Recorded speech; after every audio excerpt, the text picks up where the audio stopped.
बिस्मिल्लाहिर्रहमानिर्रहीम। भी अज एक नवा नुस्खा लैके आए हैं इंशाअल्लाह ताला अल्लाह के हुक्म नाल। इहदे विच भी बड़ी शफा है। जिहड़े कहंदे सानू एलर्जी है, खारिश है, बदन के किसी भी हिस्से ते आ, दिन रात खजाउंदा रहिंदा, ना रात नूं चैन ना दिन नूं चैन, उहदे वास्ते नुस्खा अल्लाह ताला ने उहदी शफा रखी। इंशाअल्लाह बहुत मरीज़ अल्लाह की ज़ात ने उहदे नाल शफा हुई। एक पाइया तेल लै लेना सरों का 250 ग्राम,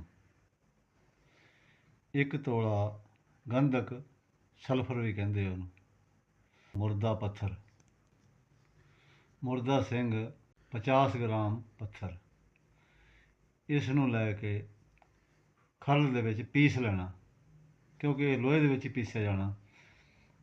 इसनूं पीस के बिल्कुल बरीक करके उस तेल दे विच पा देना। वो तेल जिहड़ा अच्छी तरह हल कर देना। गंधक भी ते मुर्दा पत्थर जिहड़ा, ये दोवें पीस के तेल दे विच पा देने आ, पीस के बिल्कुल बरीक करके, ते उस तेल नूं अच्छी तरह हल कर देना। वो तेल तुसी जिसम दे सिर्फ चेहरा बचा लेना, बाकी जिसम के हर हिस्से ते तुसी ला देना। इंशाअल्लाह ताला अल्लाह के हुक्म नाल, मेरे अल्लाह ने चाहा तो शफा हो जाएगी। टोटका भी है तो इंशाअल्लाह ज़बरदस्त। ये आप भी कर लो तो लोगों भी दस दिओ। जे किसी का भला हो गया तो थोड़ा अल्लाह ताला भला कर देगा। ये मखलूक दी अल्लाह कहंदा जिन्हें मेरे नाल प्यार करना, मेरे नबी नाल प्यार करना, वो इस ते मेरी मखलूक नाल प्यार करो।